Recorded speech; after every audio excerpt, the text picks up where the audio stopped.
wabarakatuh. Selamat bergabung dalam Iqra Talks dari Badan Pengelola Keuangan Haji. Bersama saya Lisa Namuri dan ditemani oleh Pak Nuril dari Badan Pengelola Keuangan Haji. Apa kabar Pak Nuril? Alhamdulillah baik Mbak Lisa. Saya dengan Nuril dari Badan Pengelola Keuangan Haji Republik Indonesia. Hari ini kita bicaranya agak berat Pak Nuril. Kita gitu bicara ya, tentang integritas. Oh, ya, kalau menurut Pak Nuril sendiri, integritas itu seperti apa sih? Integritas seperti yang banyak kita ketahui dari berbagai literasi adalah merupakan sikap, karakter maupun tindakan yang mendorong pemiliknya, baik itu individu maupun organisasi, untuk bertindak sesuai dengan norma-norma kebaikan dan untuk kepentingan kebaikan bersama. Untuk kebaikan bersama ya, berarti sudah pasti bertentangan dengan yang namanya korupsi ya Pak? Sangat bertentangan, betul sekali. Kalau ibaratnya integritas itu pintu ke surga, korupsi adalah ke jurang neraka gitu ya. Oh, Masya Allah, Subhanallah. Nah, dan korupsi ini kan merupakan penyalahgunaan kekuasaan demi kepentingan pribadi tertentu. Betul sekali, ya. Ya, dan salah satu aksi dari Strategi Nasional Pencegahan Korupsi atau Stranas PK adalah dengan digitalisasi, Pak Nuril. Hampir sama ya dengan BPKH ya? Betul, di BPKH juga mengenal digitalisasi baik dari sisi pendaftar haji maupun juga sistem whistleblowing kita. Dan kali ini narasumber kita nggak salah nih, Pak Nuril. Siapa Mbak Lisa? Adalah Ibu Niken Aryati ya, yang telah memiliki pengalaman 25 tahun Pak Nuril dalam berbagai kegiatan penelitian, audit dan juga komunikasi khususnya pada tata kelola pemerintahan dan kegiatan anti korupsi pastinya. Assalamualaikum Bu Niken. Apa kabar Ibu? Alhamdulillah baik. Sehat Bu? Alhamdulillah Mbak Lisa. Oke. Nah, kita langsung aja nih ya Pak Nuril. Ya, jadi digitalisasi tadi kita sebut sebagai salah satu strategi ya untuk pencegahan korupsi gitu. Nah, bisa dijelaskan nggak sih perbedaan KPK dan Stranas PK ini dulu Bu? Jadi ini secara singkatnya begini. Kalau tadi disebut dengan integritas ya. Integritas itu kan keselarasan apa yang ingin apa yang niat-niat luhur kita jawantahkan dalam tindakan maupun pikiran. Nah, sebenarnya supaya integritas kita itu berjalan dengan benar, maka harus didukung dengan sistem atau pencegahan yang dikawal ya Bu. Ya. Nah, sebenarnya negara kita sejak reformasi dulu tahun 98-99 itu kan kita sempat krisis moneter karena diduga masalahnya karena korupsi. Sehingga PBB waktu itu bersepakat ada namanya konvensi, istilahnya United Nations Convention Against Corruption. Nah, itu tahun 2003. Kemudian dari situ Indonesia berkomitmen untuk komit terhadap UNCSC tersebut dan kita meratifikasi ke dalam Undang-Undang 7 tahun 2006. Nah, di situ salah satu diktumnya adalah bahwa negara yang mengikuti UNCSC harus memiliki rencana aksi atau strategi pemberantasan korupsi. Nah, dari situlah kemudian diturunkan yang disebut dengan Stranas PK dalam berbagai perpres. Jadi sebenarnya perpresnya sudah lama. Perpres yang terakhir tahun 2018 itu Perpres 54 tahun 2018. KPK itu ada mandat Undang-Undang KPK sendiri dan KPK punya kewenangan untuk pencegahan di salah satu pasalnya. Tapi ini sebenarnya saling komplementer ya, saling membantu. Nah, Stranas PK ini sebenarnya yang terdiri dari 5 kementerian lembaga yang bersama-sama sinergi sinergi 5 kementerian lembaga, KPK, Kementerian Dalam Negeri, Kementerian Pan-RB, kemudian juga KSP, Kantor Staf Presiden dan KPK sendiri. Dalam mandat Perpres yang ada bertempatlah di KPK. Ceritanya ya secara singkat, sehingga yang kita dorong memang perbaikan sistem. Nah, mungkin kalau untuk masyarakat bilang kalau korupsi kan selalu yang pakai baju oranye gitu ya, yang dilihat nih siapa yang sudah ketangkap ya Bu ya, yang udah ketangkap. Jadi sebenarnya ada perbedaan yang cukup jelas ya. Kalau itu istilah penindakan OTT itu bagian dari penindakan. Kalau penindakan itu oknum dan masa lalu. Kalau pencegahan kita sistem dan masa depan. Nah, ini sebenarnya penting juga buat kami menjelaskan juga bahwa dalam pembangunan sistem pencegahan anti korupsi kita mengedepankan format digitalisasi. Harapannya BPKH juga seperti itu. Tadi disampaikan Pak Nurul kan juga ada dalam pendaftaran, kemudian whistleblowing. Mudah-mudahan di sistem keuangannya juga di format digital. Karena dengan digitalisasi dan mengedepankan sistem ini, maka kita jadi tertolong. Kalau misalkan gini, tolong dong Pak Nuril, saya dibantuin dong, daftar haji saya cepetan. Oh nggak bisa, udah ada sistem gitu kan. Atau misalkan boleh dong biaya hajinya, indirect cost-nya masuk ke sini buat biayain ini. Oh nggak bisa, udah ada sistem gitu. Itu sebenarnya menjaga integritas kita. Proteks untuk kegiatan-kegiatan korupsi ya, Bu Niken ya. Bu, sebenarnya kalau Stranas PK itu sendiri apa ya Bu? Selain kolaborasi tadi, apakah ada undang-undang atau apa aturannya gitu Bu? Jadi tadi kita ada Perpres 54 tahun 2018. Kemudian di dalam Perpres kita tuh udah fokus-fokusnya. Memang udah disebut memperbaiki perizinan. Yang pertama. Kemudian yang kedua memperbaiki keuangan negara karena ada banyak masalah di situ. Yang ketiga reformasi dan penegakan hukum. Jadi kita ada 3 fokus yang harus dibenahi di masing-masing aspek. Mulai dari pelayanan publik dan perizinan itu di fokus 1, itu isinya beberapa aksi kami di situ. Mulai memperbaiki neraca komoditas, kemudian memperbaiki perizinan kawasan pelabuhan dan banyak kegiatan lain, termasuk kita ada yang ini agak rumit sih memang namanya One Map gitu ya. Dan banyak sekali kita ada 12 aksi yang kita dorong perbaikan. Jadi sifatnya memang kolaboratif yang susah kalau dikerjakan sendirian. Jadi misalkan contoh ya untuk di neraca komoditas saja yang paling gampang lah. Kasus di KPK itu terkait dengan kuota impor daging sapi lah. Yang masalah ke perikanan lah. Kemudian segala impor bawang lah gitu ya. Itu gimana sih ceritanya? Karena nggak ada transparansi Pak Nuril. Jadi berapa sih sebenarnya kebutuhan impor sapi kita setahun? Nobody knows, nggak ada yang tahu. Nggak ada yang tahu.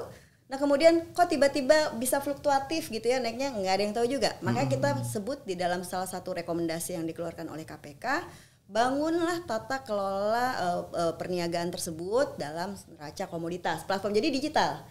Jadi Kementan bilang oke, tahun ini target kita untuk daging sapi sekian ribu ton. Kebutuhan kata perindustrian kata ini sekian ribu ton. Masuk deh, berapa? Oh kurang. Dari mana kita kurangnya? Silakan dari sini-sini ditentukan perdagangan, bagaimana masuknya. Jadi semuanya masuk ke dalam platform. Nah itu sebenarnya yang membantu kita untuk mencegah ya, jangan sampai kuotanya naik turun. Itu kembali ke kepentingan digitalisasi tadi. Nah itu karena formatnya digital. Ini yang menarik sekali Bu, bisa dijelaskan nggak sih gimana bisa dikatakan bahwa digitalisasi ini akhirnya bisa menjadi salah satu upaya untuk pencegahan korupsi? Betul, jadi sebenarnya gini, yang namanya korupsi kita tuh sebenarnya ada 3 strategi ya. Penindakan itu supaya orang takut korupsi, dare to corrupt, takut. Kemudian pencegahan supaya jangan korupsi, cannot corrupt, sama yang pendidikan supaya nggak mau korup. Ini kalau misalkan kita sebenarnya yang kita dorong cita-cita Indonesia kita nanti pencegah korupsi dengan value base. Mbak Lisa nggak perlu ada polisi lalu lintas mau gimana tetap nggak akan melanggar karena emang nggak mau aja. Udah kesadaran sendiri udah kesadaran, udah tertanam. Cuma kan nggak segampang itu gitu ya. Nah sekarang kita memang pakai rule base, aturannya gini, harus begini gitu. Sini gak boleh melanggar karena saya pasang CCTV ya. Karena kalau hanya mengandalkan morality itu belum bisa ya? Belum bisa kalau Indonesia. Harus didukung oleh belum gitu. Jadi harus didukung oleh infrastruktur. Makanya yang disebut dengan membangun sistem tuh pasangin CCTV supaya nggak bisa, supaya agak takut juga gitu ya. Dan sebenarnya ke depan juga dengan adanya sistem dan digitalisasi itu semua transaksi ke record. Ya kan, tercatat semua. Kemudian juga jadi akuntabel dan transparan. Tadi kan sesuai dengan di sini IKRO ya, akuntabel ya, integritas dan akuntabel. Jadi akuntabel tercatat semua dan kemudian bisa dicek kalau kenapa Bu Niken approve perusahaan A, kan ada tuh. Oh saya approve, kelihatan sama Pak Nurul. Oh ini ke-approve seperti ini, oh baik gitu ya. Itu record dan recordnya bisa long time dan bisa membentuk big data. Misal perencanaan, penganggaran, pembelanjaan itu kan satu rentetan tuh. Itu nanti bisa ketahuan. One day ada auditor yang pintar kecek. Dulu Indonesia berlebihan ya komoditas gitu ya? Daging sapi, kenapa impor? Siapa yang approve impornya? Dan yang kita perlu pahami bersama bahwa kasus korupsi itu daluarsanya berdasarkan KUHP itu 17 tahun.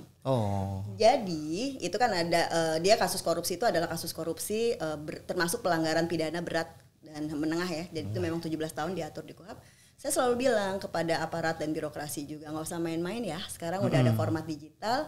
Anda klik sekarang, ketahuan loh 10 tahun kemudian. Ini zaman ini bukannya swasembada pangan ya. Kenapa kita impor? Siapa nih importirnya? Siapa yang nge-approve importnya? Pandai ketahuan. Sekarang mungkin enggak, ke depan ketahuan. Nah, itu bagian dari menjaga ya. Menjaga ya. Jadi kita emang udah bikin untuk data history juga ya? Iya, karena bisa masuk data history. Gitu. Jadi gini Bu, terkadang memang setelah kita bentengin dengan sistem yang baik, pasti ada lubangnya Bu ya. Betul. Ini kalau dari sisi Bu Niken sendiri gimana mencegah itu terjadi gitu ya? Buat saya BPKH ini perlu banget membangun sistem yang baik ya. Kan kita di sini mengelola 163 triliun ya. Betul sekali. Itu kan dana umat. Dulu saya pernah melakukan kajian di KPK tahun 2010 masih sekitar 9 triliunan kalau nggak salah. 2010 Bu ya. 2010 ya. Waktu itu zaman belum ada tuh, masih undang-undang tahun 13 2008. Sekarang kan udah undang-undang yang baru. Dan menurut saya itu penting banget. Kenapa? Di mana ada gula di situ ada semut. Di mana banyak duit di situ yang kepentingannya banyak. Gitu, membangun sistem tuh bagian membentengi kita dari kepentingan-kepentingan yang aneh-aneh ya, yang nggak selaras dengan visi dan misi organisasi tadi disampaikan. Menjaga berintegritas itu salah satu rumus dari pencegahan korupsi adalah check and balance. Sistem itu bisa bikin check and balance. Kemudian sistem bisa membentengi kita dari sisi transparansi. Orang kalau udah kena spotlight kayak gini mau macam-macam kan. Berpikir dulu. Mau gerak gini, aduh ada ininya gitu ya. Kalau di gelap-gelapan itu gampang. Nah sistem itu bisa menjaga kita. Saya berharap makanya BPKH juga bisa membangun sistem yang menjaga dari terutama intervensi. Telepon, gimana Pak Nuril? Boleh dong, saya gini. Ini kan penggede-penggede, oh nggak bisa Pak, mohon maaf. Ini saya nggak bisa, saya dicek ini dan dicek ini. Nanti ketres loh Pak kalau saya nggak klik macam-macam. Itu kan kita bisa enak. Betul. Memang transparansi salah satu dari prinsip pengelolaan keuangan haji di BPKH Mbak Lisa ya. Jadi seperti kita pasang lampu yang terang, jadi gerak-gerik semua orang tuh kelihatan gitu ya Bu ya. Udah susah mau. Sudah ada lampunya, CCTV-nya banyak. Terus datanya ada. Jadi semua sudah dipagerin semua ya Bu ya. Iya. Dan memang kalau kita melanggar itu yang berat kalau dalam pengelolaan keuangan kan trust-nya ya. Trust, kepercayaan kan. Bagaimana masyarakat nanti kehilangan trust. Apapun lembaga kalau misalkan sudah kena korupsi, kasus korupsi yang berat itu sebenarnya bukan keuangan negaranya yang hilang, tapi trust-nya. Kepercayaannya ya. itu. Baik. Bu Niken, ini dari 12 aksi tahun 2022 lalu bisa dipaparkan nggak keberhasilannya? Nah ini sebenarnya banyak keberhasilan kita yang tidak terdengar gitu ya, atau tidak, mungkin masyarakat nggak ngeh gitu kalau sebenarnya ini adalah bagian dari. Masyarakat taunya OTT aja Bu. Iya, taunya OTT aja. Seragam orange Bu ya. Betul. OTT rame gitu. Nah salah satu yang cukup hits lah ya dari Stranas itu adalah kita menggunakan NIK. Bapak dan Ibu semua kalau misalkan itu kan tahun NIK, nomor induk kependudukan, itu kita dorong supaya penyatuan datanya betul dan kemudian akhirnya digunakan sebagai NPWP. Untuk semua kegiatan ya Bu Niken ya. Betul. Pajak kan itu juga atas dorongan kita sehingga terintegrasilah NIK dengan NPWP. Misalkan seperti itu. Kemudian juga di kawasan pelabuhan juga kita bebenah gitu ya. Berbenah kita sudah hampir 400 pelabuhan kita dorong pakai sistem.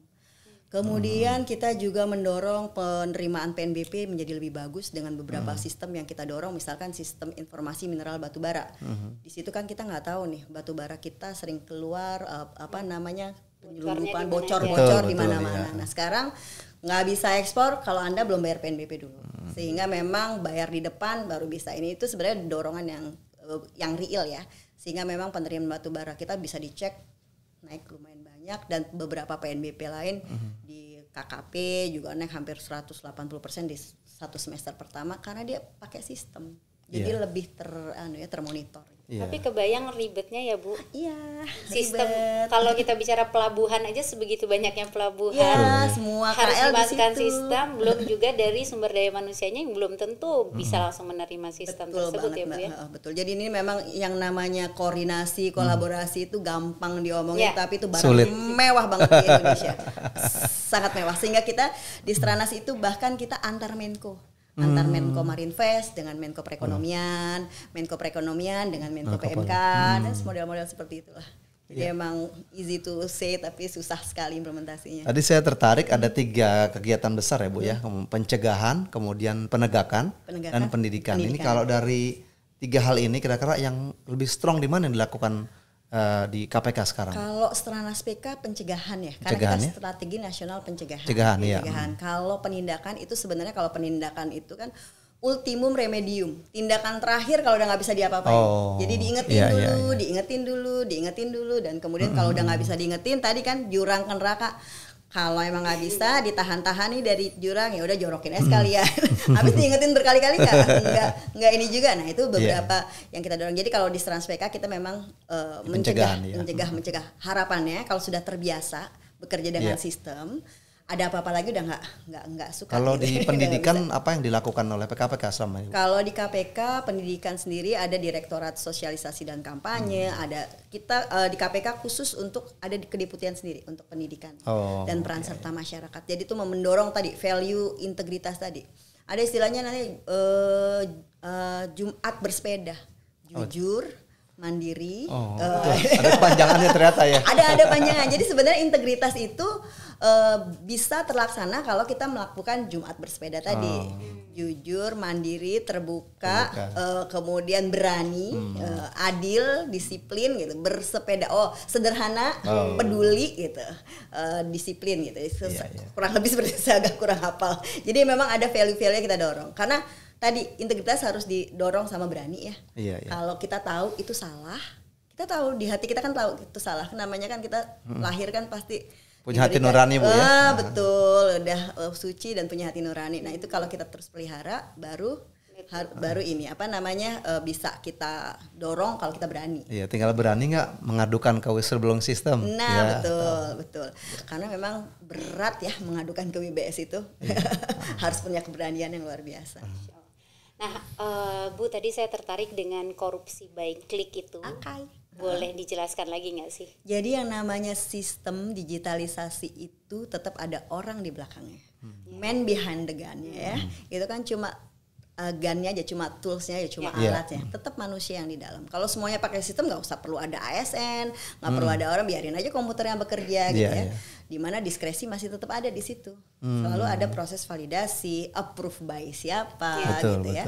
Nah ini yang saya jumpai di lapangan, meskipun ini PR ke depan masih panjang ya. Tetap harus ada betul-betul kita dorong insan-insan yang jujur lah di belakang tools-tools yang kita bangun. Karena memang saat ini tadi saya selalu bilang corruption by click di pelabuhan, misalkan gimana sih supaya mungkin permohonan berlayar misalkan. Permohonan berlayar kan ada yang approve. Nah, yang approve itu gimana? Kadang-kadang ada yang nelpon dulu, Pak gimana Pak? Udah keluar belum SIP saya, surat izin berlayar saya? Berlayarnya. Gitu. Ya, kadang-kadang gini, ya ibu cuma nanya doang, kalau ibu cuma nanya doang mah lama gitu kan. Tapi kalau misalkan Pak ini Pak ya, kapan Pak SIB saya keluar, ini sekalian Pak ada tiket buat ke Dufan. Nah itu kadang-kadang saya bilang corruption by click, jangan sampai kejadian begitu. Makanya selalu kita benahi bersama-sama gitu. Nah ini yang ke depan PR kami setelah kita dorong untuk ke format digital, gimana supaya mencegah tadi corruption by click itu tadi. Jangan sampai sistem malah menjadi bagian dari gitu ya. Tapi sebenarnya saya selalu sampaikan, Bapak boleh kayak begitu, tapi nanti kecatat loh. Kelihatan kok recordnya. Mungkin sekarang enggak, karena kita nggak lihat ya, karena kita nggak tahu. Tapi nanti kan itu tadi Mbak, ada big data ya, yang bisa kita analisis ke depan. Itu tadi. Ya, jadi kalau kita lihat Mbak Lisa ya, banyak sekali kiprah KPK selama ini. Dibenci tapi dirindu gitu ya. Dibenci oleh orang-orang yang mungkin punya niat untuk korupsi, tapi dirindu oleh kita yang punya semangat untuk tetap meningkatkan integritas kita, Bu Niken ya. Kira-kira apa nih Bu bocoran rencana aksi di tahun 2023 yang akan datang, dengan tinggal hitungan bulan ya, 1-2 bulan ini kan, di tahun 2022 ini. Kemudian targetnya apa di tahun 2023 ini, kalau memang boleh diinformasikan ke teman-teman di Haji Muda BPKH. Siap. Jadi kalau ke depan kita ada beberapa hal, termasuk yang hits ya, mengawal IKN misalkan. Itu kan nanti kita pindah ibu kota negara, asetnya dikemanain? Yang di sini. Kemudian di sana bagaimana pengadaan? Proyek besar tuh Bu ya. Proyek besar dan jangan sampai too big to fail ya, terlalu besar untuk gagal. Jadi itu kan itu pertaruhan juga. Makanya kita dorong supaya clear tata kelola dan SOP-nya di sana. Kemudian juga di pengadaan barang dan jasa sekarang ada mekanisme TKDN ya, kandungan dalam negeri. Itu seperti apa sih implementasinya gitu. Jangan sampai malah jadi bermasalah. Kemudian juga aset-aset tadi. Kita nih sekarang terutama di KPK masalah aset itu menjadi polemik karena yang namanya aset negara banyak yang hilang. Oh. Karena dicuekin, tidak dicatat, dicuekin, dimanfaatkan, diduduki oleh pihak-pihak yang nggak berwenang, gitu ya. Tidak ada kepastian hukum di situ, jadi kemudian jadi hilang. Nah itu sekarang kita ke arah sana bocoran-bocorannya. Saya berharap juga BPKH untuk mengelola aset juga yang prudent. Iya betul dicatat, kemudian juga diverifikasi, diamankan dan dimanfaatkan. Kadang-kadang kontrak-kontraknya juga ya kontrak zaman dulu yang harga sewanya cuma 1.000 sebulan gitu ya, udah 40 tahun kemudian nggak pernah direvisi. Iya. Permasalahan. Berarti itu beberapa fokus KPK di tahun 2023 nanti Bu Niken ya.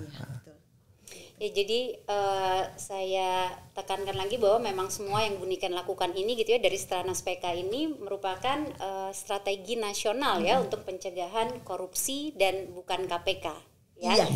Gitu. Karena kalau KPK itu yang udah tindakan hukumnya ya. Tindakan hukumnya. Jadi lebih ke berkolaborasi bersama-sama, Mbak. Jadi bareng-bareng lah bersama-sama nih. Jadi sebenarnya lebih banyak perintilannya justru ya. Perintilannya gitu, dan kita juga diawasi presiden, kita report ke presiden, kementerian-kementerian lembaga mana, raport-raportnya seperti apa, prosentase pencapaiannya seperti apa, itu yang nanti kita laporkan bahwa Kementerian Keuangan mendorong aksi Stranas PK sekian persen, Kementerian Perhubungan sekian persen, dan lain-lain.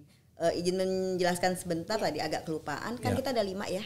KPK, kita sebagai hostnya, Stranas PK, Kementerian Dalam Negeri, kalau ada kebijakan-kebijakan terkait dengan daerah, Pemda-Pemda, karena Kementerian Dalam Negeri pengampunya, Menpan RB kalau misalkan kita ada reformasi atau resizing, restrukturisasi, itu kita minta Menpan RB untuk membantu, kemudian Bappenas itu untuk membantu penganggarannya.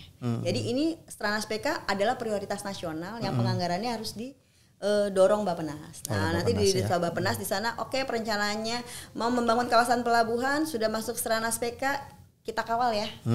Dari sisi kalau KPK yang tukang gebuk-gebuknya. Iya. Kembali sedikit Bu ke tadi korupsi by klik gitu ya. Di mana sistem sudah berjalan, ternyata tetap saja ada man behind the gun-nya itu gitu, di mana morality di situ apakah juga menjadi satu perhatian, ada strategi tersendiri dari Stranas PK mengenai morality itu sendiri? Kalau khusus untuk morality sendiri kita nggak masuk ke dalam sana, tapi kita membangun lagi layer-layer balance-nya ya. Misalkan ini ada sistem ini, maka kita selalu mengkaitkan sistem dengan sistem. Tadi singkat saya bilang kita ada namanya sistem informasi mineral batu bara. Itu tuh dari kita menambang itu sudah masuk. Kalau misalkan kita jadi penambang itu masuk sistem aplikasi di ESDM ya. Nanti pas di ESDM ngejual atau misalkan para penambang tersebut mengekspor, masuk ke perdagangan, sistem itu perdagangan. Baru ya Bu ya? Sistem ini baru ya? Baru 2 tahun. Jadi sebenarnya masing-masing kementerian punya aplikasi kan pasti kan. Cuma mereka pada nggak ngobrol. Jadi apa yang dikeluarin SDM nggak dicatat sama perdagangan, nggak terintegritas dengan baik.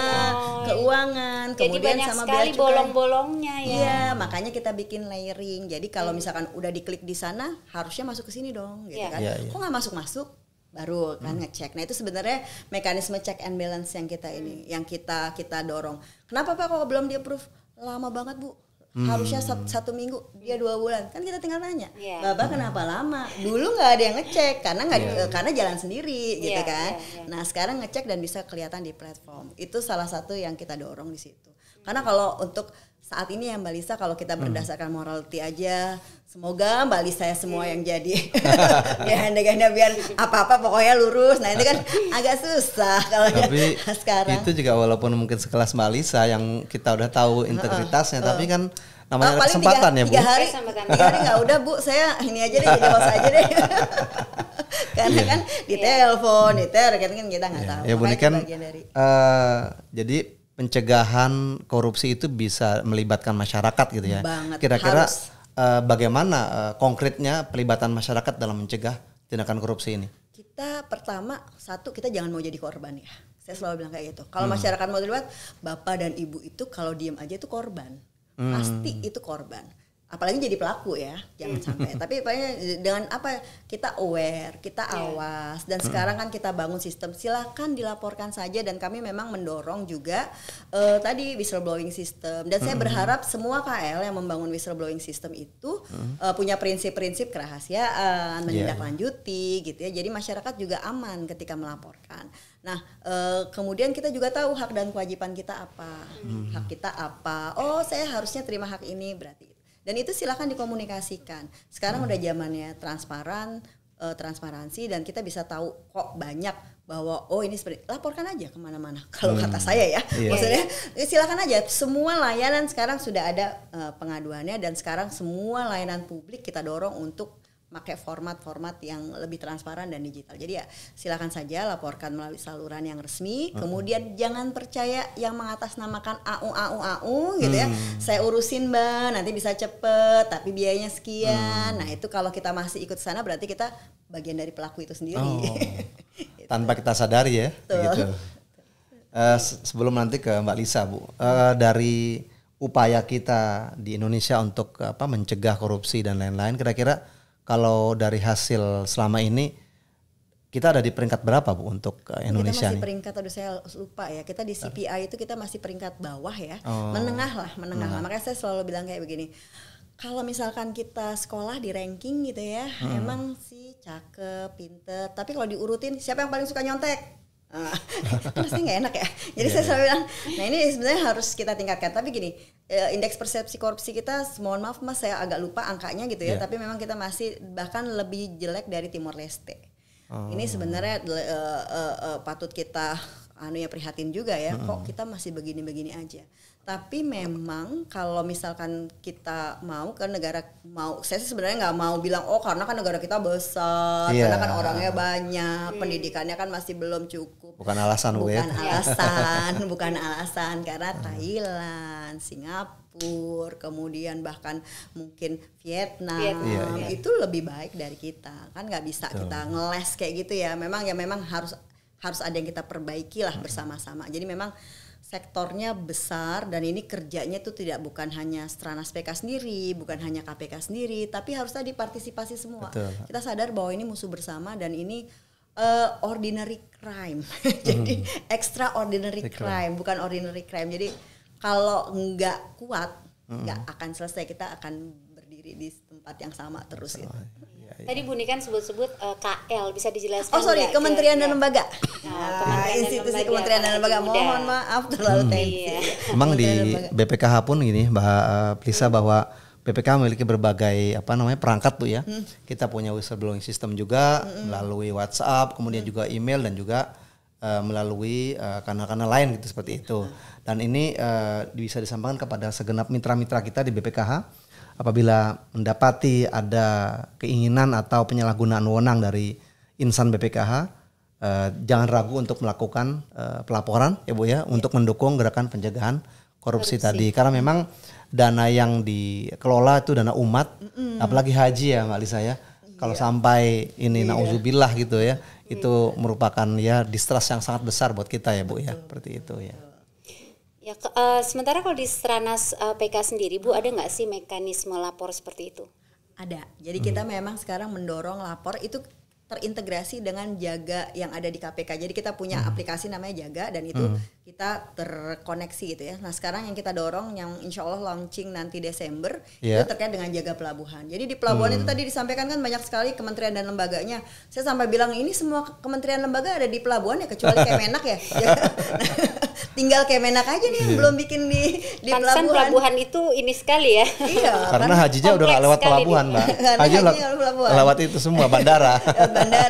Makanya di situ nanti kita melakukan restrukturisasi organisasi, perbaikan birokrasi di sana, sambil membangun laporan nanti kita sandingkan, kita integrasikan dengan yang ada di KPK. Jadi ketika ngelapor itu di KPK bisa baca, oh ini laporannya. Nanti mana yang bisa diteruskan ke kementerian lembaga, mana yang bisa diselesaikan oleh KPK kalau misalkan memang terkait betul-betul dengan korupsi. Nah itu kita dorong ke arah sana. Iya.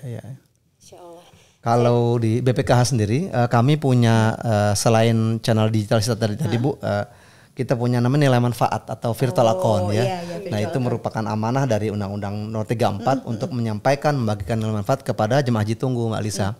Dan apa sisi transparansinya adalah bahwa setiap jemaah haji bisa melihat langsung datanya VA-nya. Jadi dengan masuk ke www kemudian juga .va.bpkh.go.id kemudian masukkan 10 nomor porsi kita dan tanggal lahir kita akan melihat transparansi dari pemberian VA tersebut gitu. Jadi setiap orang bisa langsung mengakses dengan baik ke sistem tersebut gitu. Ya itu terobosan luar biasa ya. Dulu waktu 2010 tuh nggak ada begitu-begituan kan. Belum ada ya. Jadi ya alhamdulillah kalau BPKH bisa mendorong ke arah sana dan mudah-mudahan manfaatnya bisa naik ya Mas. Jadi jadi apa namanya subsidi negara nggak banyak-banyak lagi sekarang. Ya. Ya, satu catatan pentingnya para haji muda adalah tadi kata Bu Niken itu untuk kita warga negara yang pertama tuh aware dulu. Jadi sebenarnya juga kita sama BPKH ini harus aware, harus tahu hak dan kewajiban kita gitu ya. Jadi nggak cuman udah naruh duit aja habis itu ya udah biarin aja. Nah, itu juga sebenarnya yang membuka peluang-peluang jadi orang jadi nggak amanah gitu ya, karena kita nggak tahu dengan hak dan kewajiban kita gitu. Iya, karena jadi kalau ada VA ya dicek lah VA-nya, jangan sampai kosong. Memang sih trust but verify Bu ya, kita verifikasi lagi. Betul. Jadi kalau kita sudah tahu ada masalah, kalau kita hanya diem aja, maka kita jadi bagian masalah itu. Harus berani tadi Mbak Lisa ya. Berani melaporkan. Berani Ya, Masya Allah, kita sampai juga di penghujung waktu nih Bu Niken, Pak Nuril. Alhamdulillah, mudah-mudahan Iqra Talks kita hari ini bermanfaat buat para haji muda, juga menjadi nanti saksi di akhirat nanti ya. Mudah-mudahan karena kita tujuan akhirnya ke sana semua. Saya Lisana Muri undur diri. Saya Nuril Anwar. Dan Ibu Niken Aryati dari Stranas PK. Wassalamualaikum warahmatullahi wabarakatuh. Ayo haji muda.